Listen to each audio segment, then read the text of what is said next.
Hello, my dear lovely students. I hope you are very well.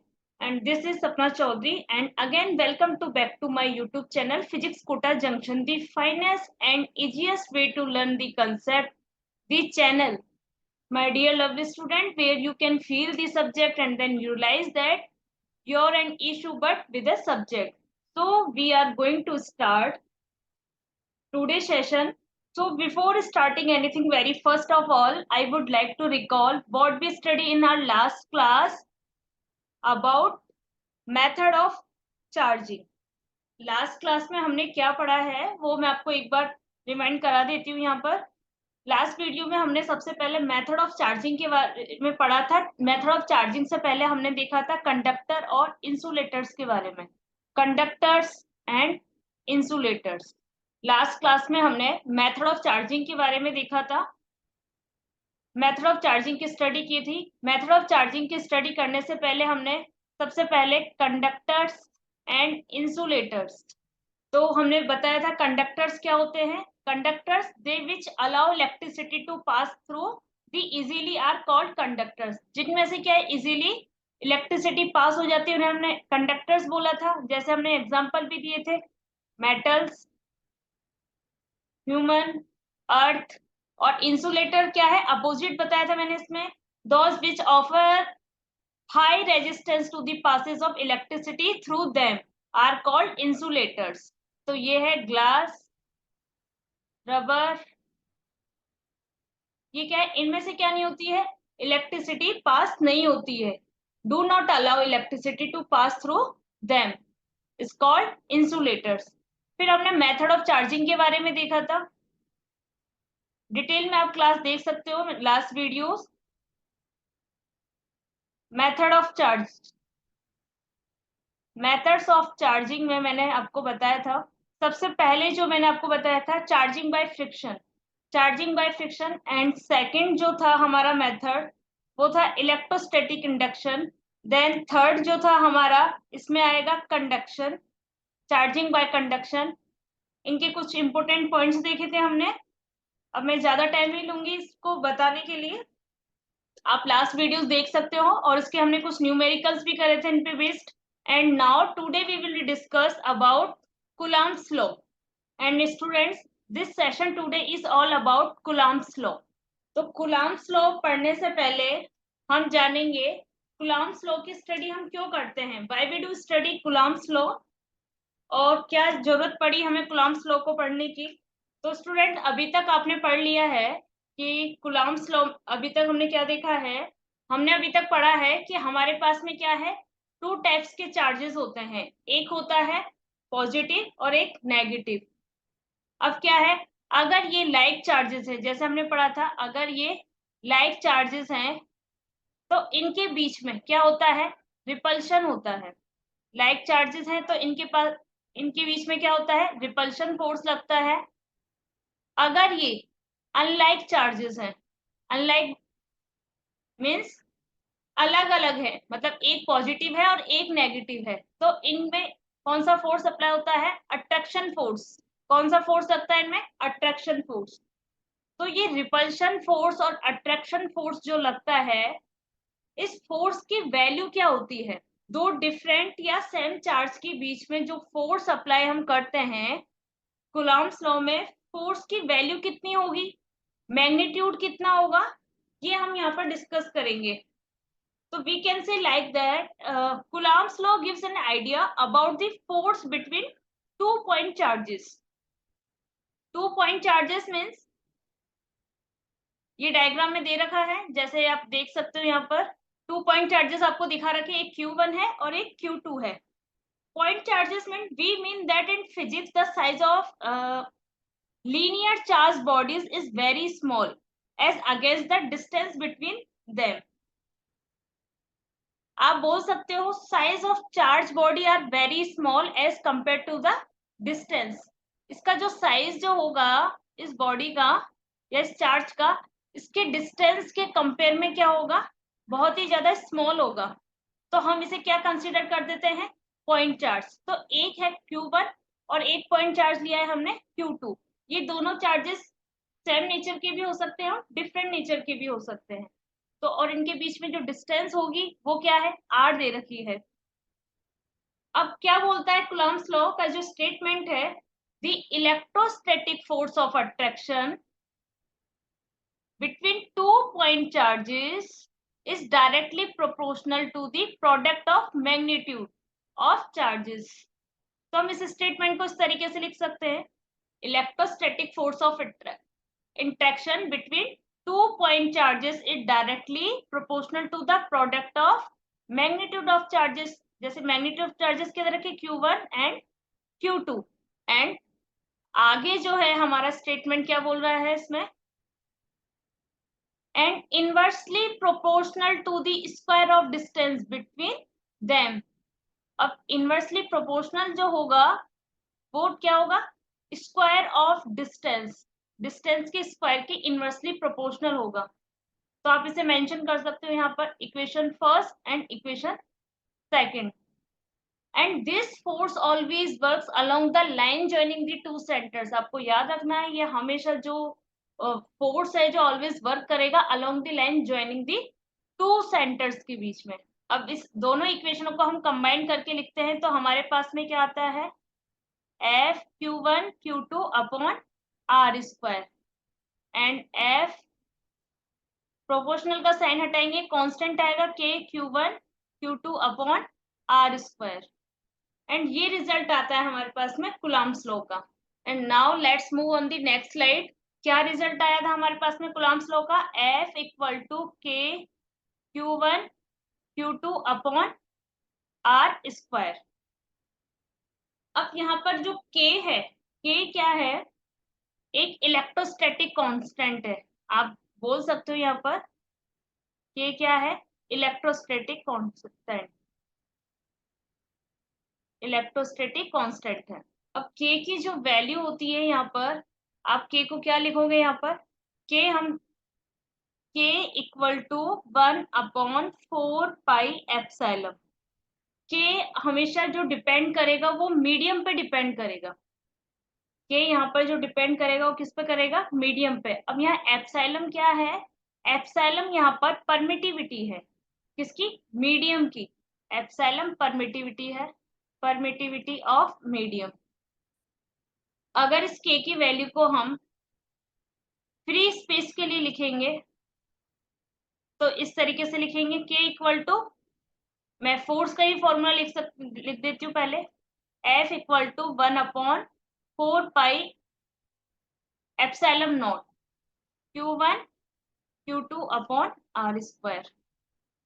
ये है free space के लिए या एयर के लिए, फ्री स्पेस या एयर। अब जो ये परमिटिविटी है ये क्या होती है, मैं आपको यहाँ डिस्क्राइब कर देती हूँ। जैसे मैंने अभी आपको बताया है कि परमिटिविटी जो है किस पर, मीडियम पर डिपेंड करती है। मतलब हर मीडियम की जो परमिटिविटी होती है वो अलग अलग होती है कि वो मीडियम कितने इलेक्ट्रिक फील्ड लाइंस को ऑब्जर्व कर सकता है। इसका मतलब क्या है, कितने इलेक्ट्रिक फील्ड लाइंस को ऑब्जर्व कर सकता है। जैसे टू चार्जेस थे हमारे पास में, क्या थे, Q1 and Q2, are distance पर रखे हुए थे ये।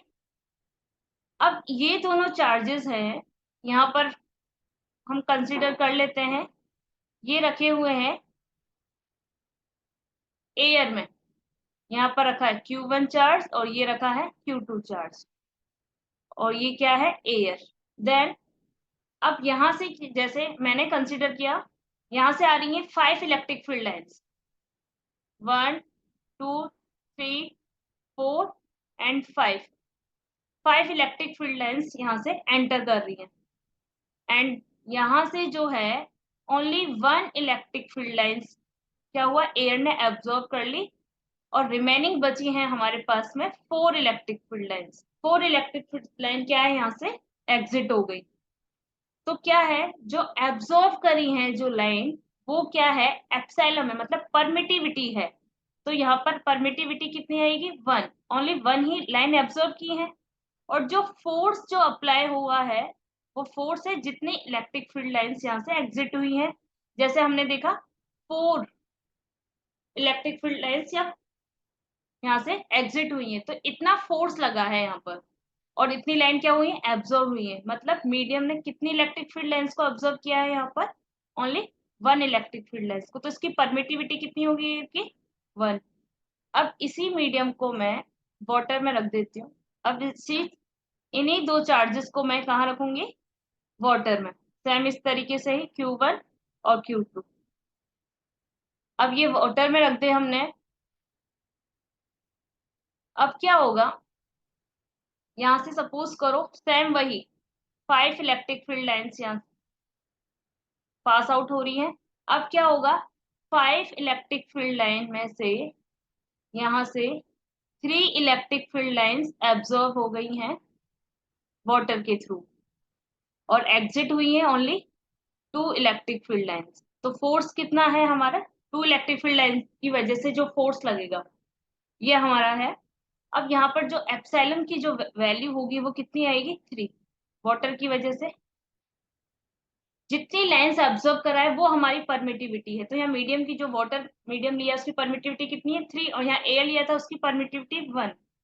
तो यहाँ से क्या कंक्लूजन निकलता है, आप यहाँ समझ सकते हो, force inversely proportional to epsilon means that force increase होगा तो एप्सिलॉन जो होगा, हमारी परमिटिविटी होगी वो डिक्रीज हो जाएगी। आप देख सकते हो यहाँ पर क्या है, देखो फोर्स इंक्रीज है, कितने इलेक्ट्रिक फील्ड लाइन की वजह से लग रहा है, यहाँ पर 4 इलेक्ट्रिक फील्ड लाइन की वजह से फोर्स लग रहा है। पर परमिटिविटी कम आई है, कितनी आई है, 1 है, डिक्रीज हुई है। अब जैसे यहाँ पर एप्सिलॉन की वैल्यू कितनी है, 3 है। अब एप्सिलॉन की वैल्यू इंक्रीज हुई तो फोर्स क्या हो जाएगा, decrease, only 2 electric field line की वजह से लग रहा है। तो ये आपको समझ में आ गया होगा यहाँ पर परमिटिविटी का कंसेप्ट इस तरीके से।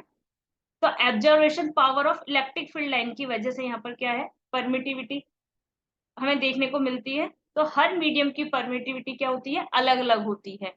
अब वो मीडियम कितनी इलेक्ट्रिक फील्ड लाइंस को एब्जॉर्ब कर रहा है इस बात पर डिपेंड करता है, उससे उसकी परमिटिविटी को कैलकुलेट कर सकते हैं। तो ये हमारे पास में क्या है,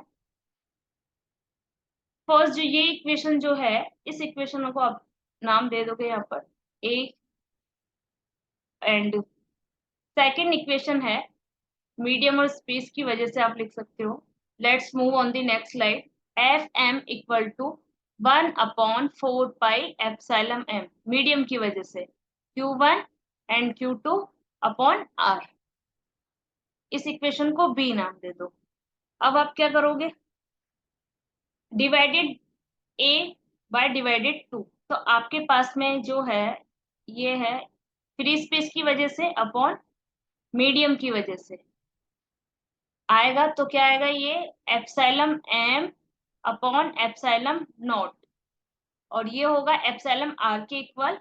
इसे हम यहाँ पर कंसीडर करेंगे रिलेटिव परमिटिविटी। क्या लिखोगे इसे, रिलेटिव परमिटिविटी। ये है relative permittivity epsilon R. Epsilon M upon epsilon naught medium की परमिटिविटी, एंड फ्री स्पेस है एयर की परमिटिविटी का जो रेशो होगा वो रिलेटिव परमिटिविटी के इक्वल होगा। आप इसे इस तरीके से भी लिख सकते हो यहाँ पर, epsilon epsilon M equal to epsilon naught epsilon R. Epsilon M हमारे पास में आ चुका है। अब इस एप्सिलॉन एम की जो वैल्यू है हम इक्वेशन सेकंड में पुट कर सकते हैं। Put the value in equation second. Second equation थी हमारे पास में F M equal to 1/4 pi epsilon M Q1 Q2 upon R square. Epsilon M की वैल्यू हमारे पास में आ गई थी, क्या है, एप्सिलॉन नॉट एप्सिलॉन आर। इस वैल्यू को हम यहाँ पुट कर देते हैं। जैसे ही इस वैल्यू को हम पुट करेंगे तो क्या आ जाएगा हमारे पास में,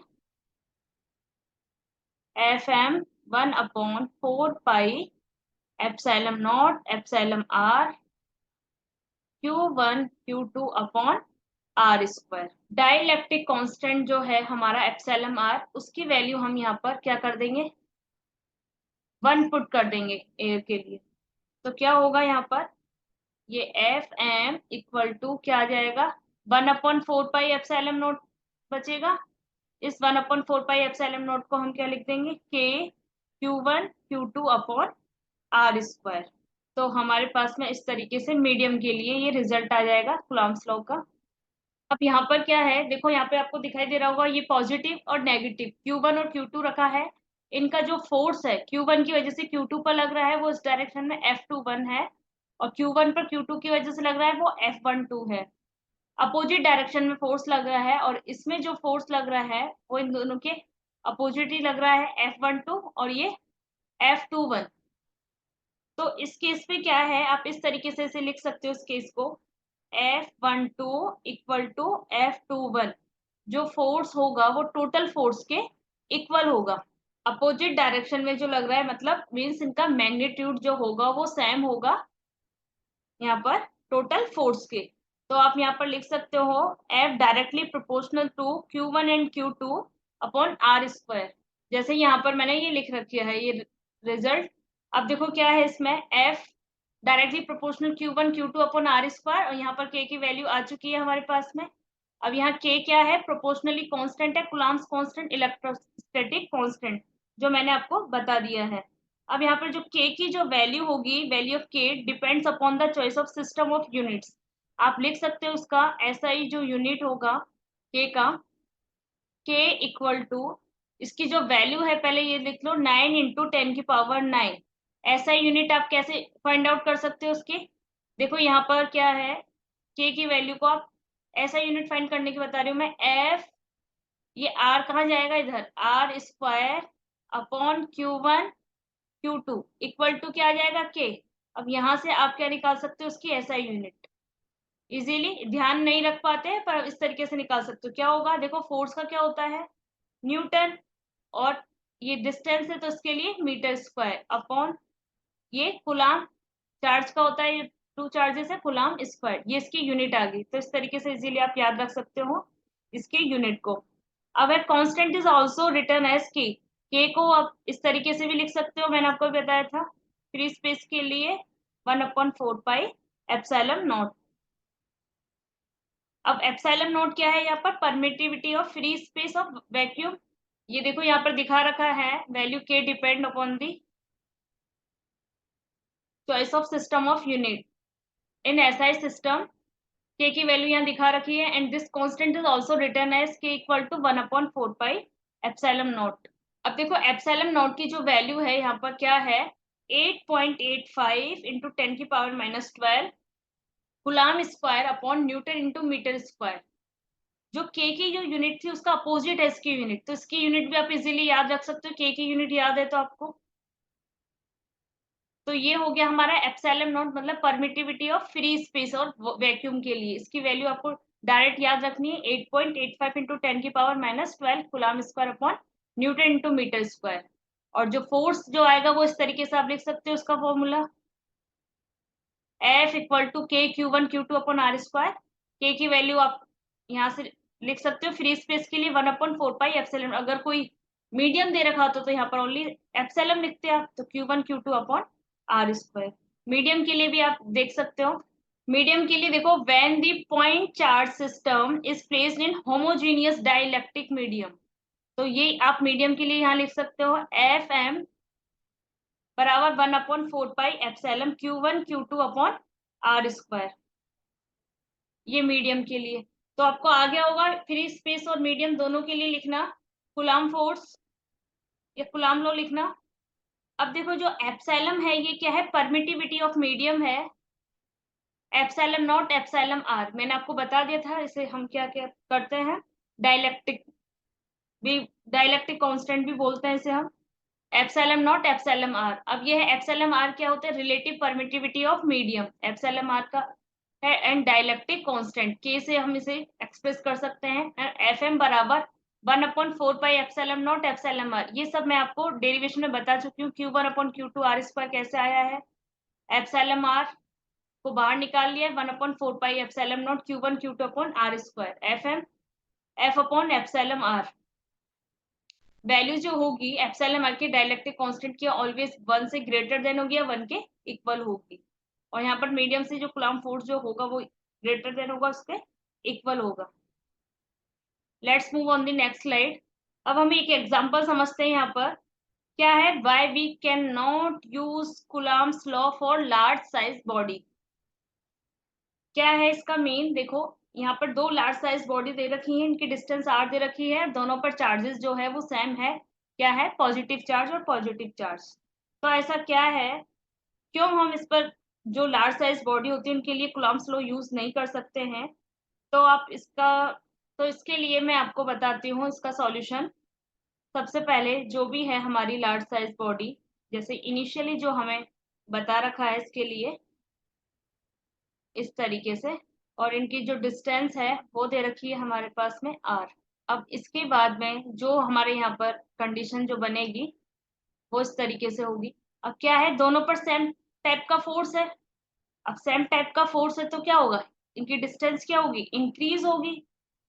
आप ऐसे लिख सकते हो, रिपल्शन होगा। और लार्ज साइज बॉडी है तो रीडिस्ट्रीब्यूशन ऑफ चार्जेस से क्या होगा, इनका सारा चार्ज जो होगा, ऑल चार्ज उसके सरफेस पर डिस्ट्रीब्यूट हो जाएगा। तो इसकी डिस्टेंस क्या है, इंक्रीज हो जाएगी। ये r हमने कंसिडर कर लिया, ये r है तो ये r डिस्टेंस है।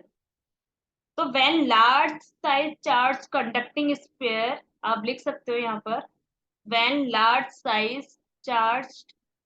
large charge conducting spheres brought close to each other, their charges moves away, charge move away due to repulsion, hence effective distance between their centers increase।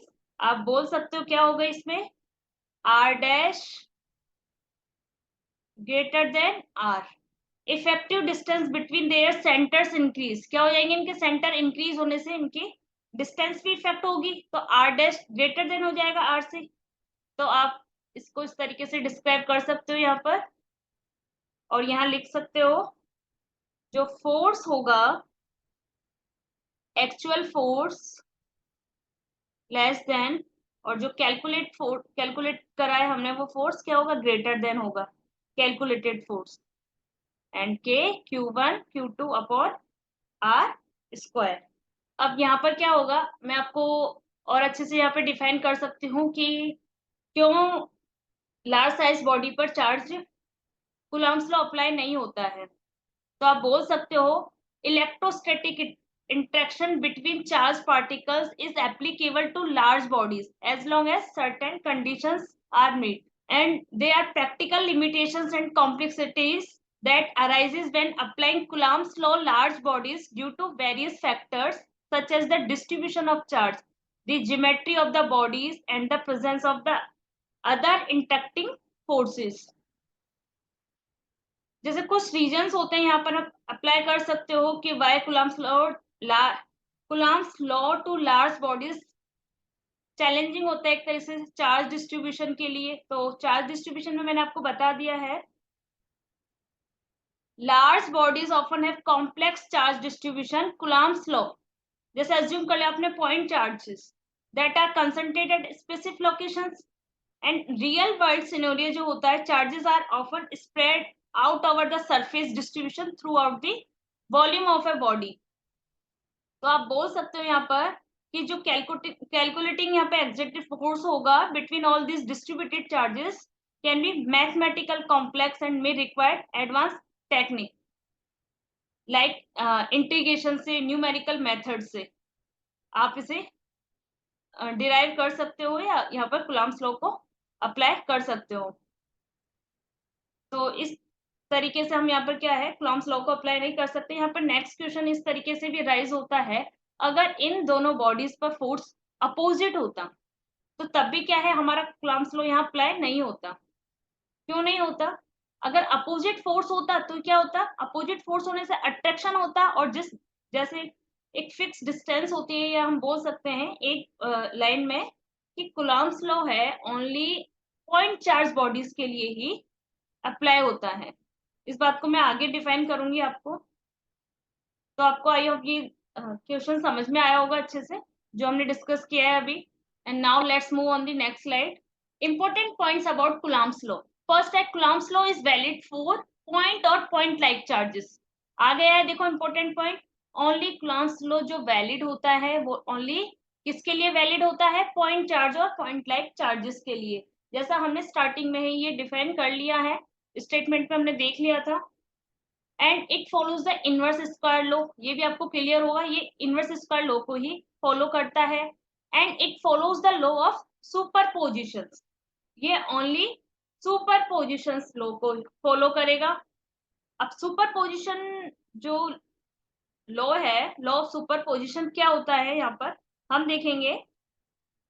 Superposition means होता है, मैं आपको बता देती हूँ, placement of one thing on top of another when several charges interact the, जैसे one charges है Q,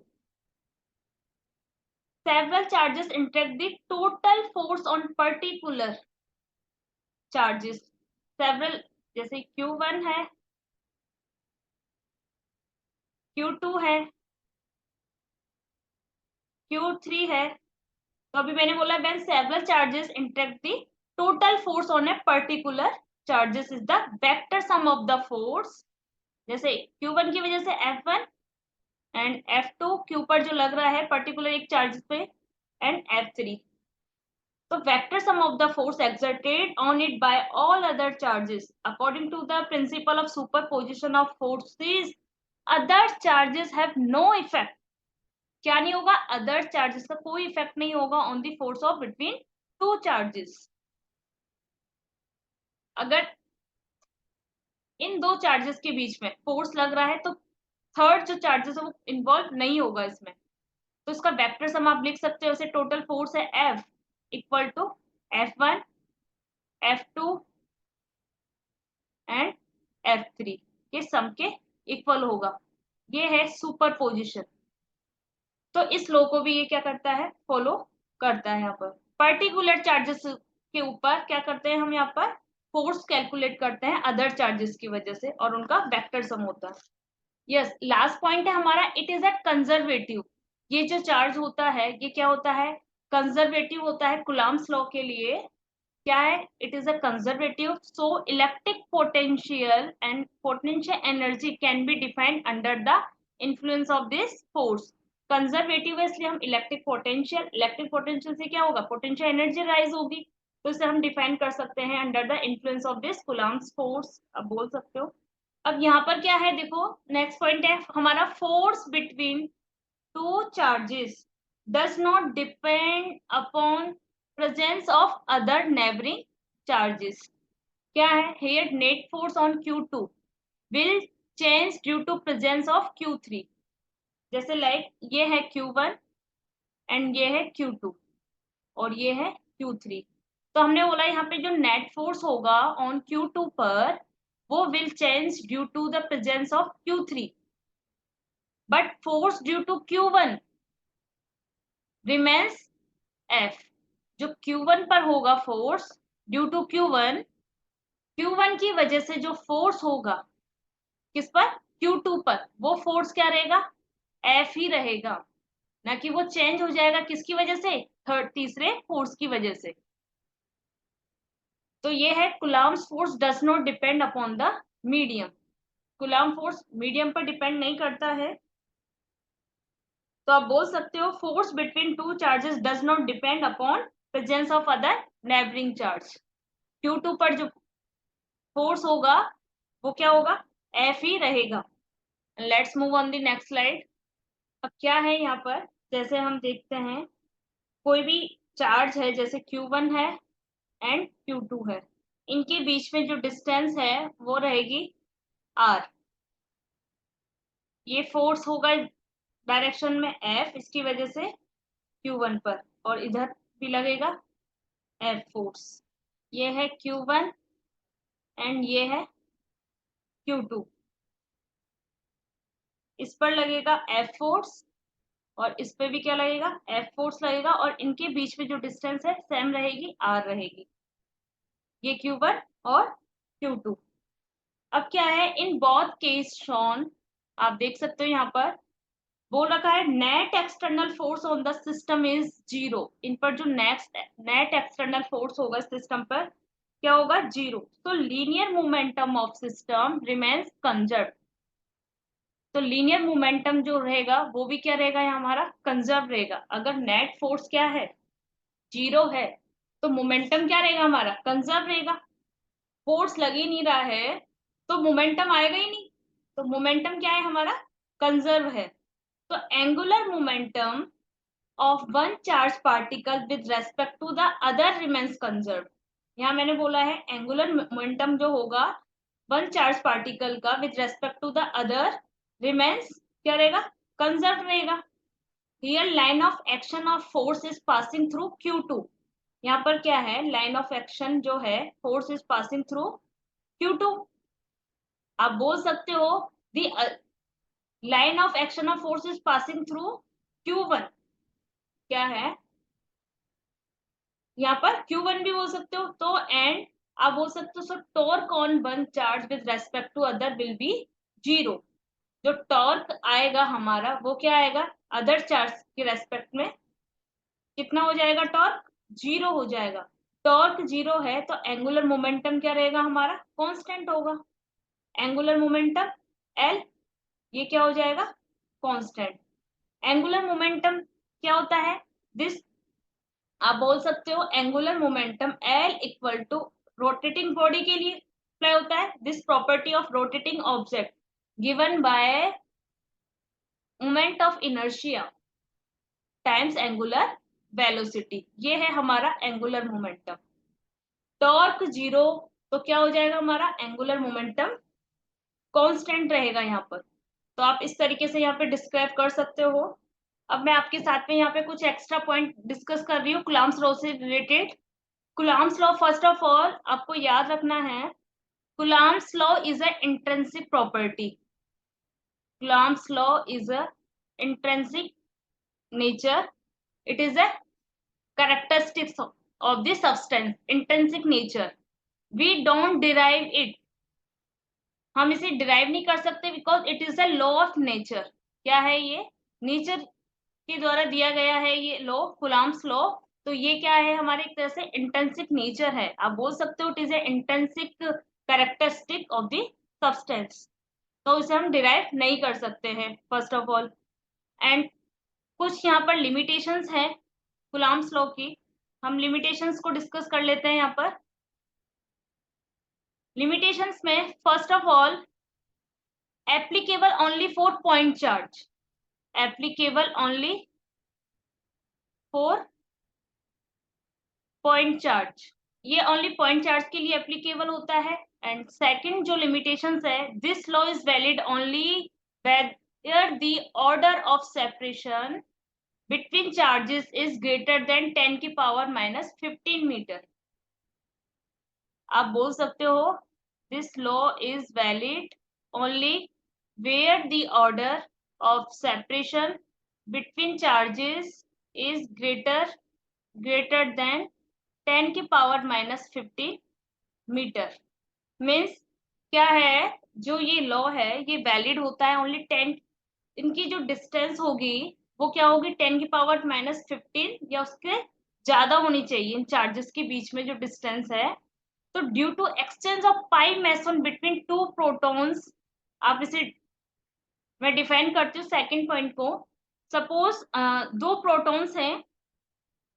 आप बोल सकते हो दो प्रोटॉन्स हैं। दोनों प्रोटॉन्स क्या है बहुत ज्यादा नजदीक आ जाते हैं जैसे। तो हमें पता चलेगा कि पाई मेसन क्लाउड होता है और ये क्या है प्रोटॉन प्रोटॉन के ऊपर है। जैसे प्रोटॉन प्रोटॉन बीच का सेपरेशन कम होती बीच का सेपरेशन कम होगा तो क्या होगा पाई मेसन एक्सचेंज होने लगते हैं। ये किसकी वजह से होता है पाई मेसन एक्सचेंज होने। टू प्रोटॉन्स के बीच में क्या होता है पाई मेसन का एक्सचेंज होता है। पाई मेसन एक्सचेंज पाई मेसन एक्सचेंज से क्या होगा अब ये सेपरेशन कम होगा। सेपरेशन कम होने लगेगा तो पाई मेसन एक्सचेंज जैसे ही जनरेट होता है यहाँ पर या प्रोड्यूस होता है तो इसी टाइम पर क्या होगा प्रोटॉन प्रोटॉन पर क्या होगा एक अट्रैक्टिव फोर्स यहाँ पर जनरेट हो जाता है।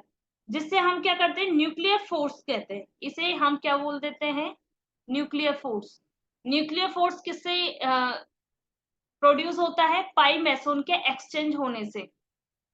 अब क्या होगा, जैसे न्यूक्लियर फोर्स, अब ये न्यूक्लियर फोर्स यहाँ पर प्रोड्यूस हो गया, अब क्या होगा, कूलम्ब्स लॉ तो चाहता है कि प्रोटॉन प्रोटॉन पर ऑलवेज क्या हो, रिपल्शन हो, लेकिन ऐसे केस में क्या होगा जहां सेपरेशन इतना होता है जो कि न्यूक्लियर फोर्स पर क्या होगा, पावरफुल हो, पावरफुल है, तो इस केस में क्या होगा, अट्रैक्टिव फोर्स, सेपरेशन इतना हो जाता है जो किस पर, न्यूक्लियर फोर्स पर पावरफुल होता है, तो ऐसे केस में अट्रैक्टिव रिपल्शन से ग्रेटर देन हो जाता है। तो आप बोल सकते हो according Coulomb's law, like charge always क्या होगा, repel, like charges always repel, और अनलाइक चार्जेस ऑलवेज अट्रैक्ट। तो क्या होगा, न्यूक्लियर फोर्स में ये कूलम्ब्स लॉ की क्या है, लिमिटेशंस में आ जाएगा। इस तरीके से हमारा जो ये लास्ट जो पॉइंट था, मैंने अभी आपको बताया था कि this law is valid only where the order of separation between charges greater than 10 की पावर -15 के लिए। तो इसलिए ये लिमिटेशंस में है कूलम्ब्स लॉ का ये पॉइंट, ये मैंने आपको डिस्क्राइब कर दिया है यहाँ पर। अब कुछ एप्लीकेशंस हैं वो भी मैं आपको बता देती हूँ यहाँ पर कूलम्ब्स लॉ से रिलेटेड।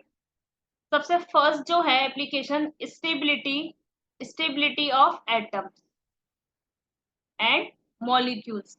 एटम्स की स्टेबिलिटी होगी तो मॉलिक्यूल्स की भी स्टेबिलिटी होगी, तो ये क्या है एप्लीकेशन, कूलम्ब्स लॉ यूज होता है, कूलम्ब्स लॉ की एप्लीकेशंस है ये। It is the responsible for radio activity. Second है, it is responsible for radio active phenomena. And third है, स्टडी ऑफ क्रिस्टल स्ट्रक्चर में भी यूज होता है ये, study of crystal structure. And last मैंने आपको बता दिया है, it obeys law of superposition principle. तो अभी तक हमने जितने भी पॉइंट थे कूलम्ब्स लॉ से रिलेटेड वो सारे हमने क्लियर कर लिए हैं। इसमें सारे पॉइंट्स हमने डिस्कस कर लिए हैं, एक भी पॉइंट ऐसा नहीं बचा है जो हमें अब डिस्कस करना है। पूरी तरीके से मैंने कोशिश करी है इसमें, कूलम्ब्स लॉ से रिलेटेड आप कुछ नहीं बचे इसमें आपके लिए। So guys, it's biggest humble request, kindly do like and share each other and subscribe our YouTube channel, because if you do this, so we got motivation to make upcoming new content for you guys. If you have any query, guys आपको कोई भी query है तो description में एक link Google form दे रखा है। किसी भी तरह का आपको कमेंट देना है मुझे या किसी भी तरह का सजेशन देना है तो आप उस गूगल फॉर्म में दे सकते हो। And guys, so kindly go and join our हमारे और Telegram channel and YouTube and Insta channel, and I hope this session will be got understood very well, and we will provide next part in upcoming videos, my dear students, and it's time to over the class. And once again, thank you so much watching our video. Till then, take care and bye bye, my dear lovely students.